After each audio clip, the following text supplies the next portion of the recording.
السلام علیکم ورحمۃ اللہ وبرکاتہ۔ ان الحمد للہ نحمده ونستعینه ونستغفره ونؤمن به ونتوکل علیہ ونعوذ باللہ من شرور انفسنا ومن سیئات اعمالنا من يهده الله فلا مضل له ومن يضلل فلا هادي له وأشهد أن لا إله إلا الله وحده لا شريك له وأشهد أن محمدا عبده ورسوله يا أيها الذين آمنوا اتقوا الله حق تقاته ولا تموتن إلا وأنتم مسلمون يا أيها الناس اتقوا ربكم الذي خلقكم من نفس واحدة وخلق منها زوجها وبث منهما رجالا كثيرا ونساء واتقوا الله الذي تساءلون به والأرحام إن الله كان عليكم رقيبا يا أيها الذين آمنوا اتقوا الله وقولوا قولا سديدا يصلح لكم أعمالكم ويغفر لكم ذنوبكم ومن يطع الله ورسوله فقد فاز فوزا عظيما أما بعد فإن خير الحديث كتاب الله وخير الهدي هدي محمد صلى الله عليه وسلم وشر الأمور محدثاتها وكل محدثة بدعة وكل بدعة ضلالة وكل ضلالة في النار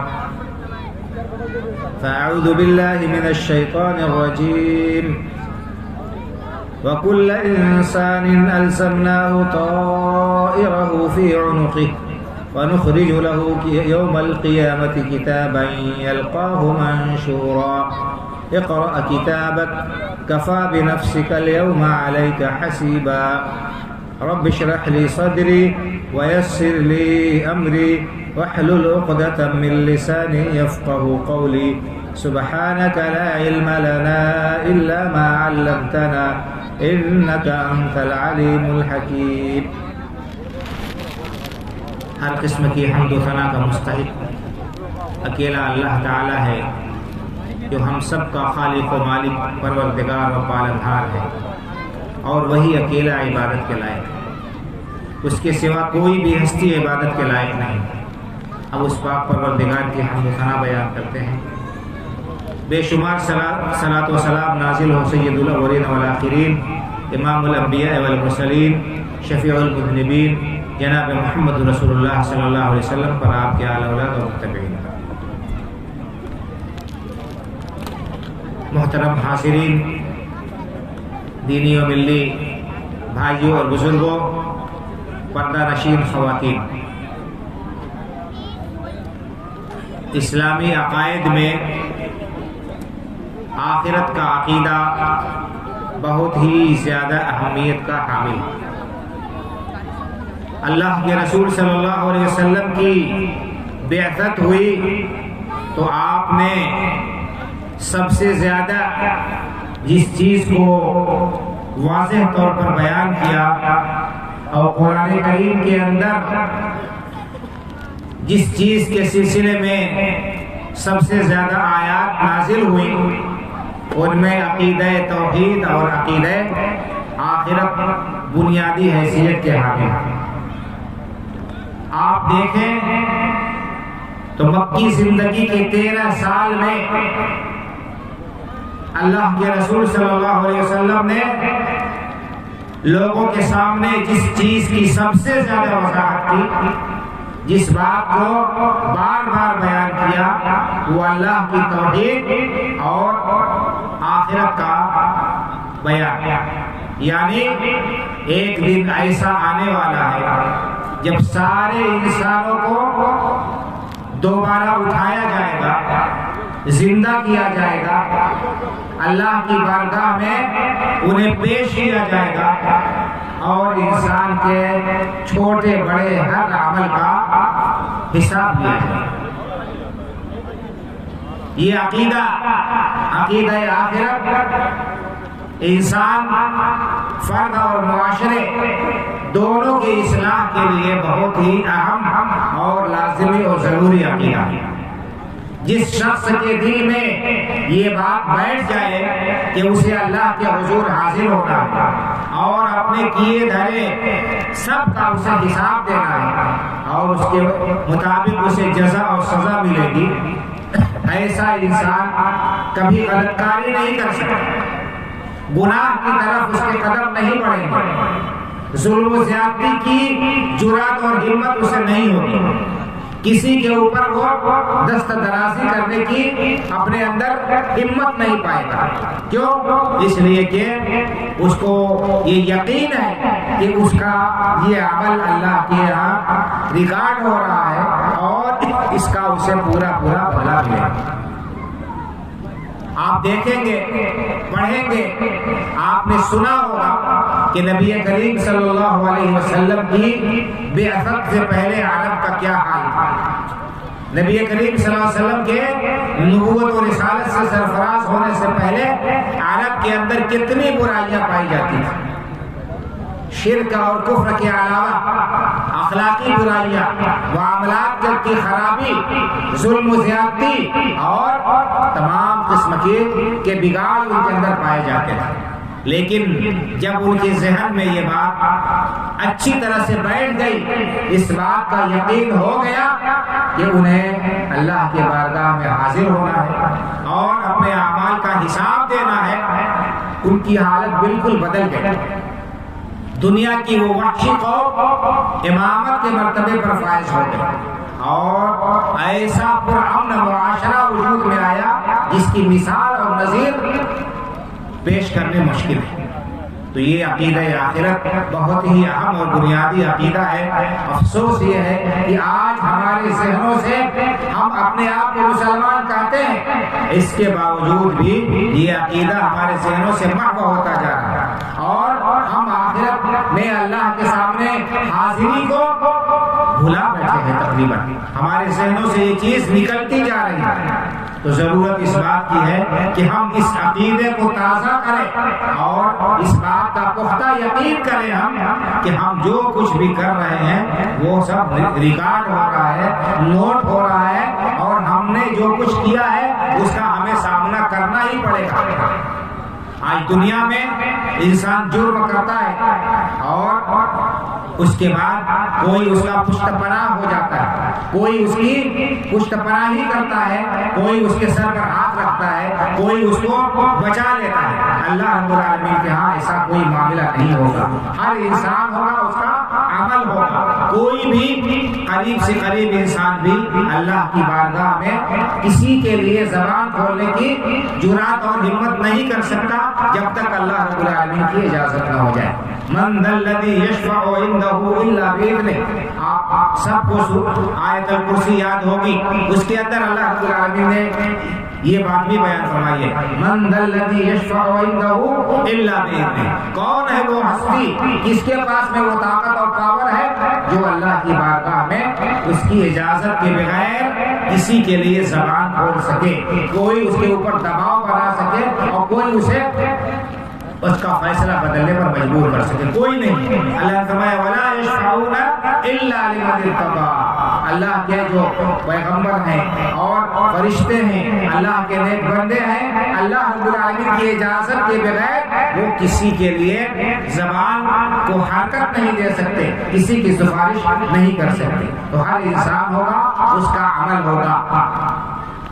اور یہ بات ایک جگہ نہیں، قرآن کریم میں اللہ رب العالمین نے جگہ جگہ بیان فرمائی، جگہ جگہ یہ بات اللہ رب العالمین نے بیان فرمائی ہے کہ انسان کا ہر عمل نوٹ ہو رہا ہے، اللہ اور ریکارڈ ہو رہا ہے اور اللہ کے ہاں اس کا اعمال نامہ کھولا جائے گا اور اسے کہا جائے گا کہ یہ تمہارا اعمال نامہ ہے۔ میں نے آپ کے سامنے جو آیت کریمہ پڑھی ہے سورہ اسراء 15ویں پارے کی ہے، اس میں اللہ رب العالمین نے یہی بات بیان فرمائی، وَكُلَّ إِنسَانٍ أَلْزَمْنَاهُ طَائِرَهُ فِي عُنُقِهِ، ہر انسان کا اعمال نامہ اس نے جو کچھ بھی کیا ہے اس کے گردن میں ہم نے لگا دیا، اس کے ساتھ لگا دیا۔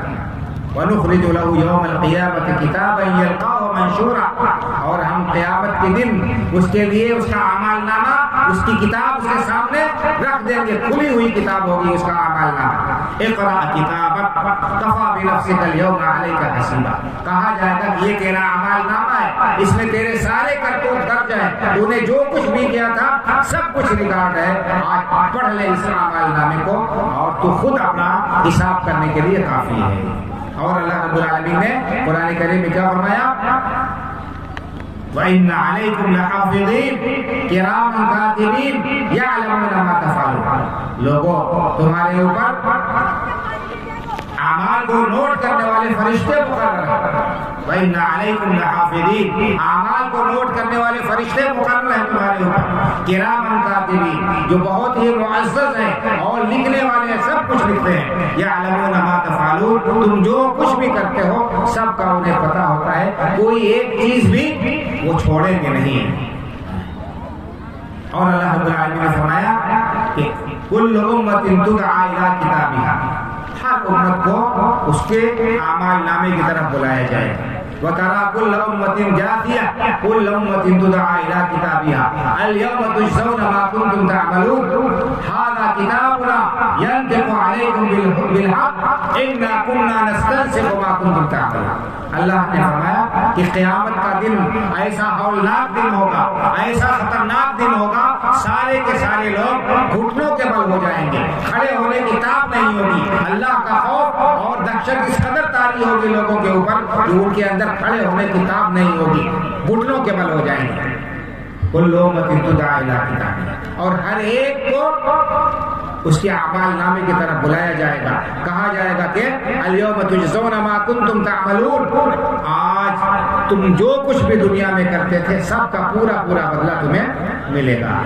هذا كتابنا ينطق عليكم بالحق، یہ ہماری کتاب ہے جو حق کے ساتھ گواہی دے گی، حق کے ساتھ بولے گی، اس کے اندر کوئی بات غلط نہیں لکھی گئی ہے، کوئی چیز اس میں بڑھائی اور گھٹائی نہیں گئی ہے، جو تم نے کیا اس کا صحیح صحیح ریکارڈ یہ موجود ہے۔ اِنَّا كُنَّا نَسْتَنسِخُ مَا كُنتُمْ تَعْمَلُونَ، اللہ نے فرمایا کہ تم جو کچھ بھی دنیا میں کرتے تھے سب ریکارڈ ہم نے کرا رکھا ہے اور یہ تمہارا کچا چٹھا موجود ہے۔ تو بھائی اور بزرگوں، اس دن ہم کہاں جائیں گے، کس کی پناہ پکڑیں گے، کس سے ہم فریاد کریں گے اگر ہمارے اعمال نامے میں سیاہیاں درج ہیں، بدعمالیاں درج ہیں؟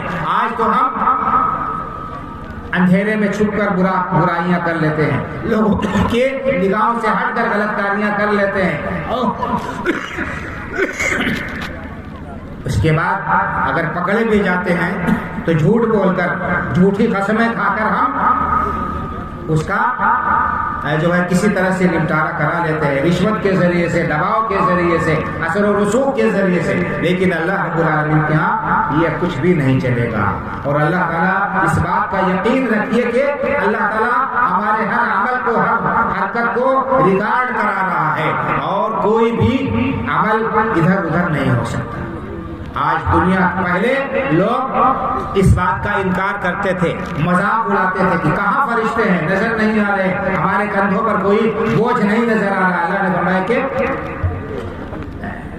قرآن کریم کے اندر سورہ قاف کے اندر اللہ رب العالمین نے اس بات کو بیان فرمایا ہے کہ مَا يَلْفِظُ مِن قَوْلٍ إِلَّا لَدَيْهِ رَقِيبٌ عَتِيدٌ، انسان اپنی زبان سے جو بات نکالتا ہے اس کو ریکارڈ کرنے والا چاق و چوبند مستعد فرشتہ موجود ہوتا ہے۔ لوگ پہلے مذاق کرتے تھے، لیکن آج کی سائنسی ایجادات نے اس بات کو ثابت کر دیا ہے کہ انسان کا ہر عمل ریکارڈ ہو رہا ہے، نوٹ کیا جا رہا ہے۔ جب انسان نوٹ کر سکتا ہے، ریکارڈ کر سکتا ہے اور انسان کے ہر عمل کو اس کے سامنے پیش کر کے اس کو لاجواب کیا جا سکتا ہے، تو اللہ رب العالمین کے لیے یہ چیز کیسے مشکل ہے بھائی ہمارے؟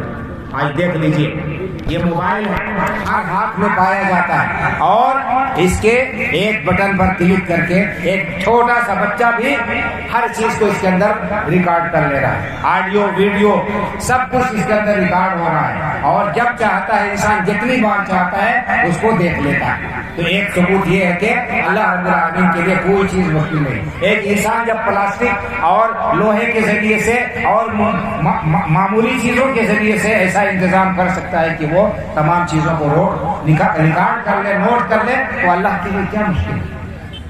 CCTV کیمرے لگے ہوتے ہیں بہت ساری جگہوں پر. انسان اس جگہ پر جہاں پر اس قسم کا انتظام ہوتا ہے وہ ڈرتا ہے اور خوف محسوس کرتا ہے جرم کرتے ہوئے. لیکن اللہ رب العالمین نے جو انتظام کیا ہے اس سے بے خوف ہے. دھڑلے سے جرائم کا ارتکاب ہو رہا ہے. اللہ کے حقوق کو بھی ہم ضائع کر رہے ہیں اور بندوں کے حقوق کو بھی ہم سلب کر رہے ہیں, ان کو ہڑپ رہے ہیں. ہمیں کوئی خوف نہیں. اللہ کے سامنے کھڑے ہونے کا احساس ہمارے اندر نہیں پایا جائے. آج کتنے ثبوت آپ کو چاہیے اس بات کے کہ ہمارے اعمال نوٹ ہو رہے ہیں, ریکارڈ کیے جا رہے ہیں. ایک موبائل ہو گیا, CCTV کیمرہ ہو گیا, اس کے علاوہ آپ جانتے ہیں ڈرون کے ذریعے سے نگرانی ہوتی ہے. کوئی بھی علاقہ ہو, کسی بھی علاقے میں ایک ڈرون چھوڑ دیا جاتا ہے, پورے علاقے کی نگرانی کرتا ہے اور نظر رکھی جاتی ہے کہ کون شخص خلاف ہے قانون کام کر رہا ہے, اس کی گرفت ہوتی ہے, اس کو پکڑ لیا جاتا ہے. اس سے بڑھ کر سیٹلائٹ ہے.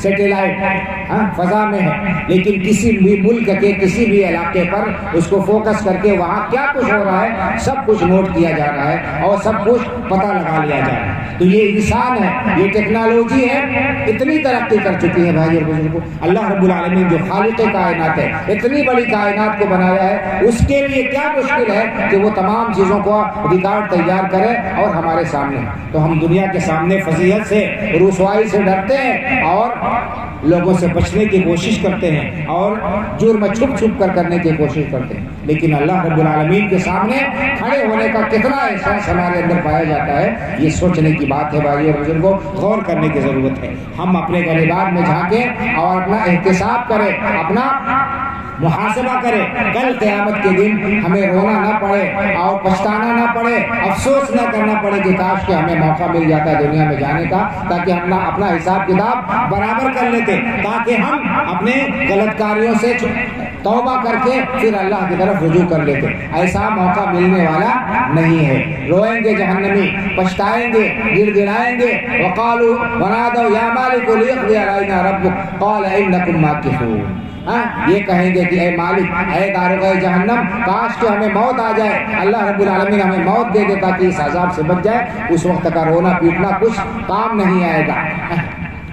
حتى إذا جاء أحدهم الموت قال رب ارجعون لعلي أعمل صالحا فيما ترك كلا إنها كلمة هو قائلها ومن ورائهم برزخ إلى يوم يبعثون. جب موت کا وقت آ جائے گا, فرشتہ اجل سرہانے کھڑا ہو جائے گا, روح قبض کرنے کی باری آ جائے گی, اس وقت انسان جو مجرم ہے, جو غافل ہے, جو اللہ کے احکام کو توڑنے والا ہے, اس وقت وہ افسوس کرے گا, آئے وائے کرے گا, پچھتائے گا اور یہ آرزو و تمنا کرے گا کہ رب ارجعون, اللہ تھوڑی سی مہلت دے دے, دنیا میں پھر واپس بھیج دے. لعلی اعمل صالحا فیما ترک, تاکہ میں جو بقیہ مہلت ملے اس میں اپنے اعمال کو سدھار لوں, اپنے اعمال کو درست کر لوں اور اللہ میں نیک عمل کر لوں.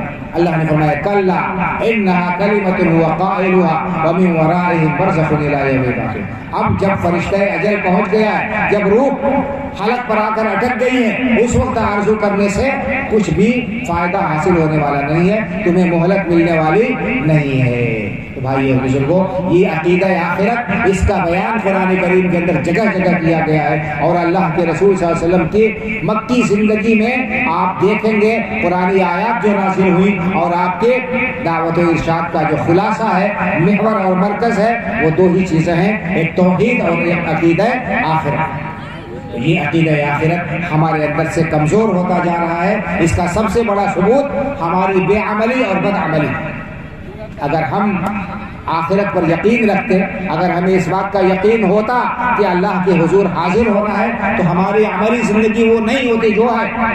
ہم اپنے آپ کو مسلمان کہتے ہیں, مسلمان ہی نہیں اہل حدیث کہتے ہیں, لیکن ہمارا حال کیا ہے؟ ہماری مسجدیں خالی, نماز پڑھنے کے لیے چند گینے چینے لوگ ہی جاتے ہیں, باقی لوگوں کو فرصت ہی نہیں ہے. جبکہ نماز جیسا اہم فریضہ, اس کی تاکید بیان کرنے کی ضرورت ہی نہیں ہے. اسلام لانے کے بعد, کلمہ پڑھنے کے بعد سب سے اہم فریضہ نماز, اور اسی نماز سے ہم بہت ہی دور ہوتے چلے جائیں گے۔ اس کے بعد معاملات ہے، حقوق ہے، ان حقوق اور معاملات میں کتنا معاملہ خراب ہو چکا ہے اس کو بیان کرنے کی ضرورت نہیں، اس کو بیان کرنے کی ضرورت نہیں ہے۔ ایک حدیث بیان کر کے میں اپنی بات ختم کرتا ہوں کہ اگر ہم نے اپنے حال کو نہیں سدھارا اور لوگوں کے حقوق جو ہم نے سلب کیے ہیں وہ حقوق ہم نے ادا نہیں کیے تو کل قیامت کے دن ہماری یہ نیکیاں ہوا میں اڑ جائیں گی، ہم افسوس کریں گے، پچھتائیں گے۔ مسلم شریف کی حدیث ہے، اللہ کے رسول صلی اللہ علیہ وسلم نے صحابہ کرام رضی اللہ تعالیٰ عنہ مجمعین کو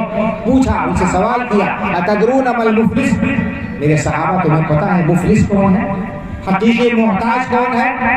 قالوا المفلس فینا من لا درہم لہ ولا متاع۔ لوگوں نے کہا اللہ کے رسول صلی اللہ علیہ وسلم ہم تو مفلس اسی کو جانتے ہیں جس کے پاس دنیاوی ساز و سامان نہ ہو، جس کے پاس اسباب نہ ہو، مال و دولت نہ ہو، زمین و جائیداد نہ ہو، پراپرٹی نہ ہو، جس کے پاس میں دنیا کا سامان نہ ہو، اسی کو ہم محتاج سمجھتے ہیں۔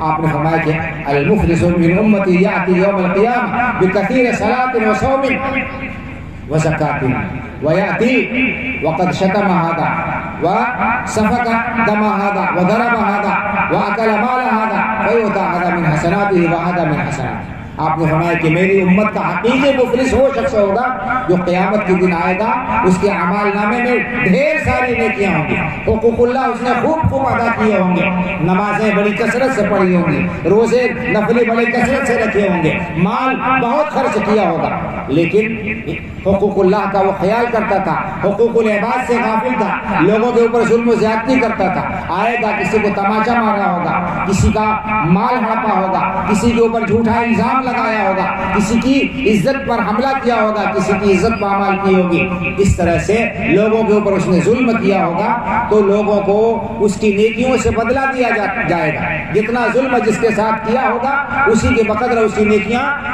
اس مظلوم کو دے دی جائیں گی، یہاں تک کہ پہاڑ کی طرح سے جو نیکیاں اس کی ہوں گی سب ختم ہو جائیں گی، لوگوں کے حقوق رہ جائیں گے، لوگوں کے حقوق رہ جائیں گے، پھر لوگوں کے گناہ لے کر اس کے اوپر لاد دیے جائیں گے، اسے جہنم میں پھینک دیا جائے گا۔ تو یہ حال ہوگا بھائی اور بزرگوں، ظلم کا، ناانصافی کا، قیامت آنے والی ہے اس کا یقین رکھیں اگر ہم تو ہم ظلم و زیادتی ہرگز نہیں کریں گے، نہ کسی کے ساتھ دست درازی کریں گے، نہ کسی کی عزت و آبرو کو پامال کرنے کی کوشش کریں گے، نہ کسی کے ساتھ جو ہے کہ زمین و جائیداد پر قبضہ کرنے کی جرات ہوگی۔ تو یہ عقیدہ آخرت ہمارے لیے بہت ہی زیادہ باعث امن و امان ہے۔ اگر ہر دل میں یہ بات بیٹھ جائے تو کسی کے اندر غلط کاری کرنے کی ہمت و جرات نہیں ہوگی، اور اگر ہو گئی انسانی تقاضے کے مطابق غلطی ہو گئی تو پھر فوراً اللہ کی بارگاہ میں وہ توبہ کرے گا اور روئے گا اور دل گرائے گا اور اپنی اصلاح کرے گا، اور اگر کسی کا حق مارا ہوگا تو اس کو وہ دے دیں۔